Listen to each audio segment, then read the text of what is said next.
Foulon, who died in Antibes on February 3, 1865, had lived for quite some time in Havre, where she earned the reputation as a skillful miniature painter. Her noteworthy talent at first served her only as an enjoyable distraction. Later, however, when she was beset with bad days, she learned to take advantage of her craft as a precious resource. What made her especially beloved and esteemed, what made her memory so dear to all who knew her, was her amiable nature and her personal qualities, which only those who knew her intimately appreciated in all their fullness. Like all those who possess the innate sentiment of the good, she did not flaunt her qualities. Perhaps she wasn't even aware of them. If there was ever anyone who did not allow herself to be dominated by selfishness, it was undoubtedly this woman. The sentiment of personal selflessness has perhaps never been taken so far. She was always ready to sacrifice her repose, her health, and her own interests for people for whom she could be useful. From her youth onward, her life had been a long series of sacrifices as well as harsh trials, in the face of which her courage, resignation, and perseverance never faltered. However, due to the painstaking nature of her craft, her eyesight weakened day by day, so that after some time she was completely blind.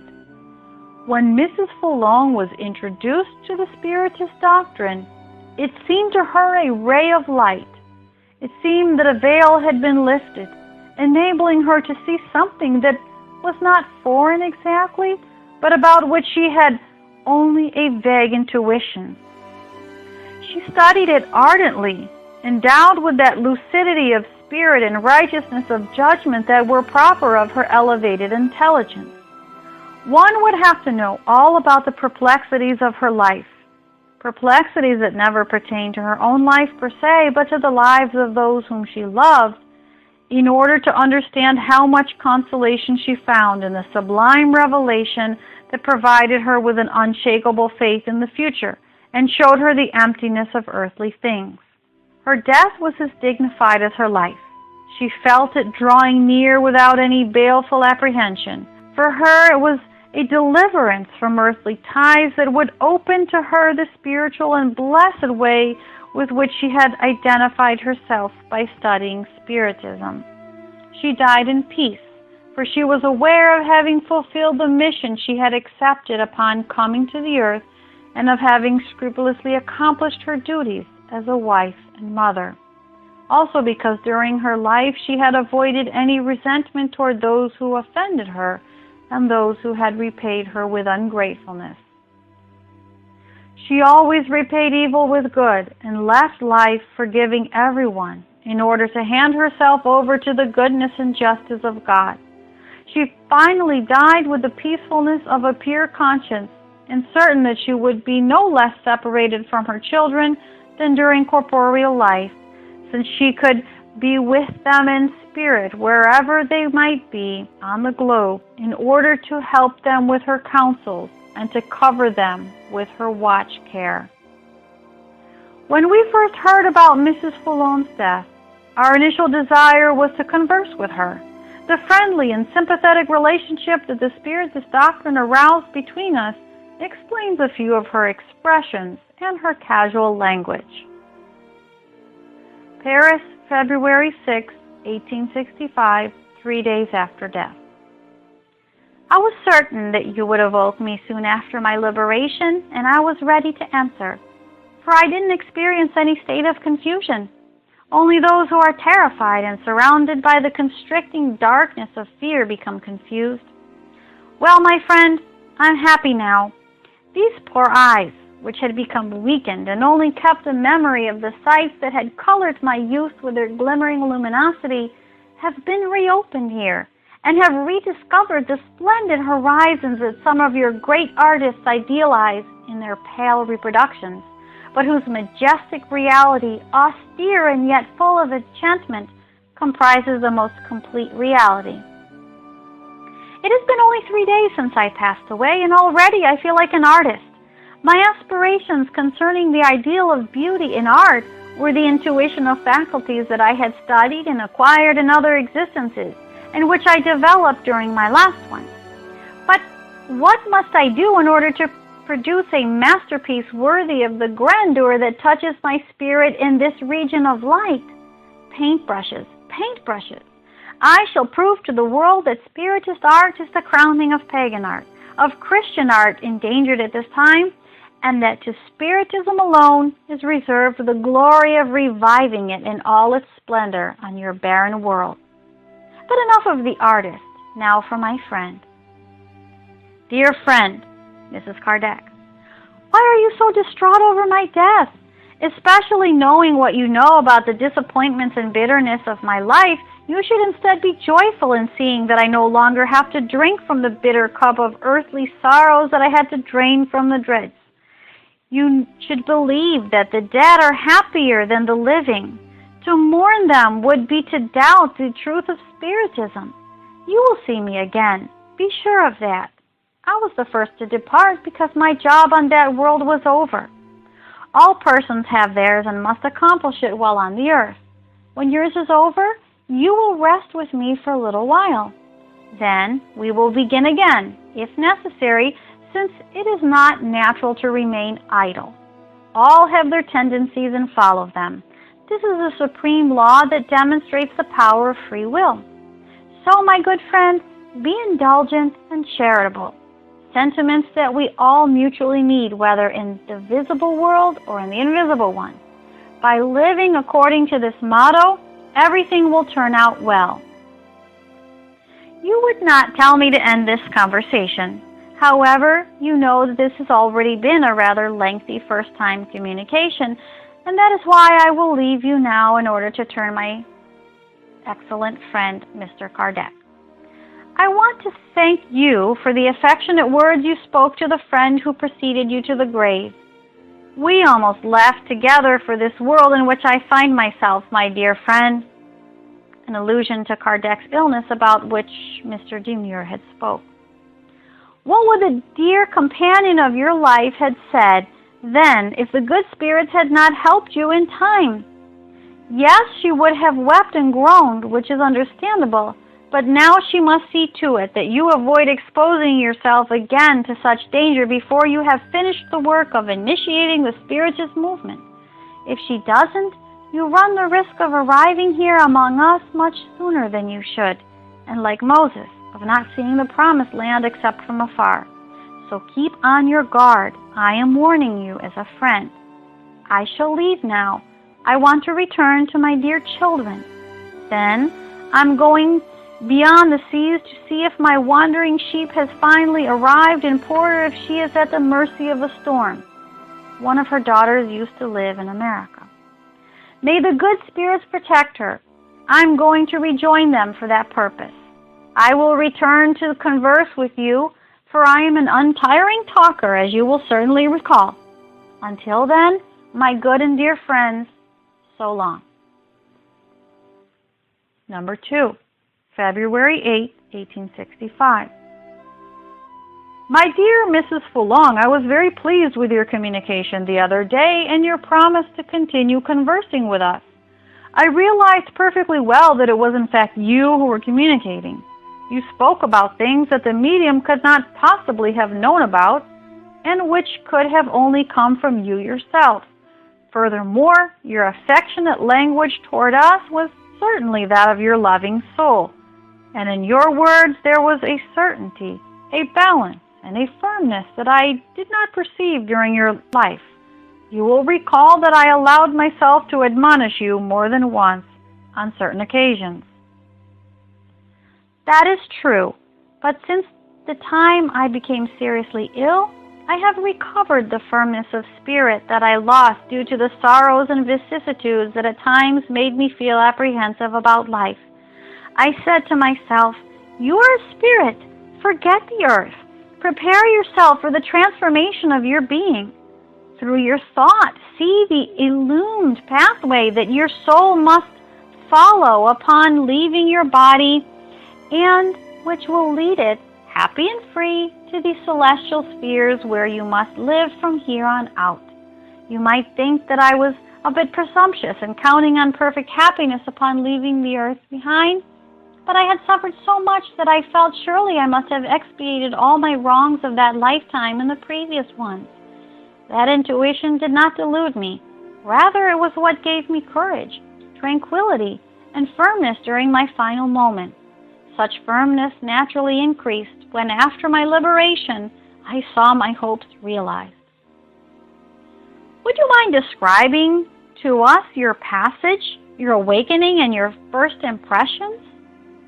Indeed, I did suffer, but my spirit was stronger than the physical suffering which the disengagement made it endure.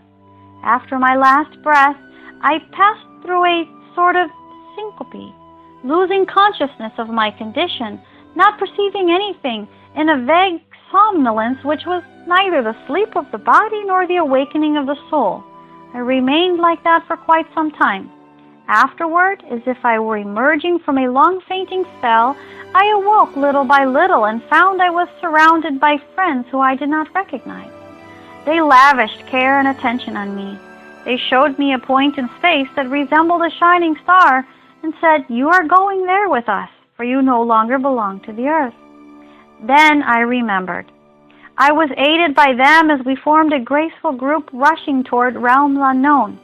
With the certainty of finding happiness, we rose and rose, and the star grew bigger and bigger in front of us. It was a happy world, a higher world on which your good friend was going to finally find rest. I mean rest with respect to the bodily fatigue that I had endured in the vicissitudes of earthly life, not idleness of the spirit, for spirit activity is a source of enjoyment. So you left Earth forever? I left behind too many loved ones to have abandoned them forever. I will return in spirit, for I have a mission to fulfill together with my children. You know good and well that no obstacle can oppose the visit of spirits from worlds that are superior to Earth. Doesn't your current situation seem to weaken your relationship with those you have left behind on this world? No, my friend. Love draws souls together. Believe me, you can be on the earth and be closer to those who have attained perfection than to those whose inferiority and selfishness make them whirl around the terrestrial sphere. Charity and love are the two drives behind a powerful attraction. They form a tie which binds the union of souls and which continues regardless of distance and place. There is a distance for physical bodies only, but not for spirits. What is your opinion now about my efforts regarding Spiritism? I find that you are a missionary and that your burden is heavy, but I also see the goal and know you will reach it. I'll help you as much as I can with my spirit counsels so that you may overcome all the difficulties you meet. I will suggest certain appropriate measures to take during your life regarding the movement of renewal brought by Spiritism. Your friend Demure, together with the Spirit of Truth, will be more useful still, since he is wiser and more capable than I.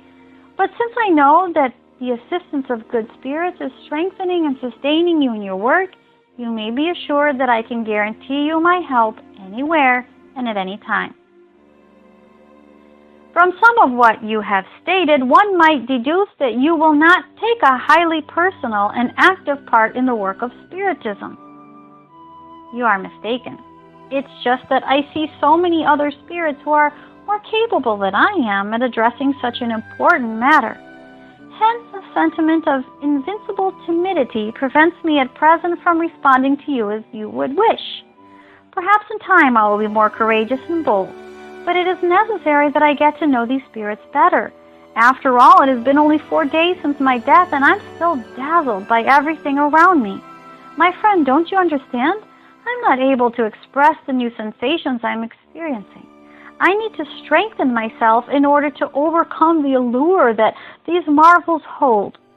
For now, I can only worship and give thanks to God for His works. But this allure will pass. The spirits have assured me that I will soon grow used to all these magnificent things, and then, with my lucidity as a spirit, I will be able to deal with all the issues regarding Earth's renewal. Meanwhile, remember that at the moment, especially. I have a family to console. Goodbye for now. I will see you soon. Your good friend loves you and always will, my teacher, because you provided her with the only lasting and true consolation she had while on earth. Number 3. This communication was given to her children on February 9th. My children, my loved ones, God has taken me from you, but the recompense He has granted me is very great when compared with the little I did while on earth. Resign yourselves, my children, before the designs of the Most High. Draw the strength to support the trials of your lives from all He has allowed you to receive. Always hold firm in your hearts that belief which made my passing so easy from earthly life to the life that awaits us when we leave that inferior world. God extends His inexhaustible goodness to me after my death, just as He did while I was still on earth. I give Him thanks for all the benefits He has granted you. Bless Him, my children. Bless Him always and at all times. Never lose sight of the goal that has been shown to you or the route that you must follow. Think of your use of the time God has granted to you on earth. You'll be happy, my dear ones. You'll be happy if you remain united. You'll be happy with your own children if you instruct them on the path of good, the path that God has allowed to be revealed to you.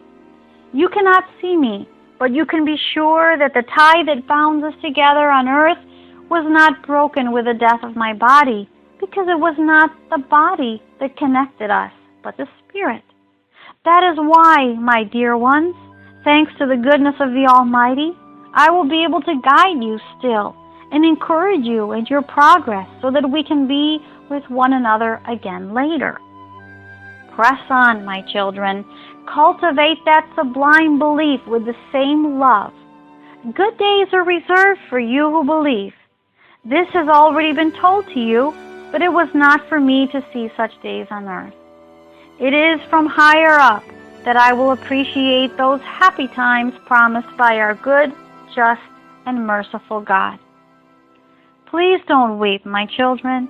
May these communications strengthen your faith and your love for God, who has given you so many gifts and who so many times sent help to your mother. Pray at all times. Prayer will strengthen you. Abide by the teachings I so ardently followed during the life God granted me. I will return to you, my children, but for now I must go help my other poor daughter who still needs me so much. Goodbye. I will see you again soon. Believe in the goodness of the Almighty. I am praying for you. Goodbye. Any serious and enlightened spiritist will easily see the instruction that may be derived from these communications, but we will nonetheless call attention to a couple of points. The first is the fact that this example shows us the possibility that it might not be necessary to reincarnate on the earth, but that we may instead pass from it to a higher world without becoming separated from the loved ones we have left behind. Thus, those who fear reincarnation because of the difficulties of life here can avoid such fear by working hard to improve themselves. It is like someone who does not want to stagnate in a lower position and who must therefore learn and work to attain a better one. The second point is the confirmation of the principle that after death, we are less separated from our loved ones than during life. Mrs. Foulon, who, by old age and illness, was confined to a tiny town in the south, had only a part of her family nearby. Most of her children and friends were scattered far away in such a manner that physical obstacles kept her from seeing them as frequently as she desired. The great distances made even corresponding with some of them rare and difficult. However, she had barely departed her body before she could lightly run to be with any of them, overcoming distances without fatigue and at the speed of light. She could then see them, watch their family gatherings, become involved in protecting them, and through a medium she could converse with them at any time as if she were still alive. And to think there are people who prefer an indefinite separation to such a consoling idea